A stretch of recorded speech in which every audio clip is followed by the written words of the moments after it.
പൃഥ്വിരാജ് സുകുമാരൻ നായകനായി എത്തുന്ന ഏറ്റവും പുതിയ ചിത്രം വിലായത് ബുദ്ധയുടെ ട്രെയിലർ പുറത്തിറങ്ങി. മാസും ആക്ഷനും നിറഞ്ഞ പക്കാ എന്റർടൈനറായിരിക്കും ചിത്രമെന്നാണ് ട്രെയിലർ നൽകുന്ന സൂചന. ചന്ദനമോഷ്ടാവായ ഡബിൾ മോഹൻ എന്ന കഥാപാത്രമായി നിറഞ്ഞാടുന്ന പൃഥ്വിരാജിനെയും കട്ടയ്ക്ക് ഗംഭീര പ്രകടനം കാഴ്ചവെക്കുന്ന ഷമ്മി തിലകനെയും കാണാം. ജയൻ നമ്പ്യാർ സംവിധാനം ചെയ്യുന്ന വിലായത് ബുദ്ധ നവംബർ 21-ന് തിയേറ്ററുകളിലെത്തും. ഉർവശി തിയേറ്റേഴ്സിന്റെ ബാനറിൽ സന്ദീപ് സേനനാണ് വിലായത് ബുദ്ധ നിർമ്മിക്കുന്നത്.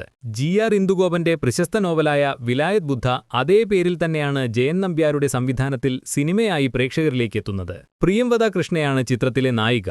GR ഇന്ദുഗോപനും രാജേഷ് പിന്നാടനും ചേർന്നാണ് വിലായത് ബുദ്ധയുടെ തിരക്കഥ ഒരുക്കിയിരിക്കുന്നത്. അനു മോഹൻ, രാജശ്രീ നായർ, TJ അരുണാചലം തുടങ്ങി നിരവധി താരങ്ങൾ സിനിമയിലുണ്ട്. ജേക്സ് ബിജോയിയാണ് സംഗീത സംവിധാനം. 77 ചാർലിയുടെ ഛായാഗ്രാഹകനായ അരവിന്ദ് കശ്യപും രണദേവും ചേർന്നാണ് ഛായാഗ്രഹണം നിർവഹിക്കുന്നത്.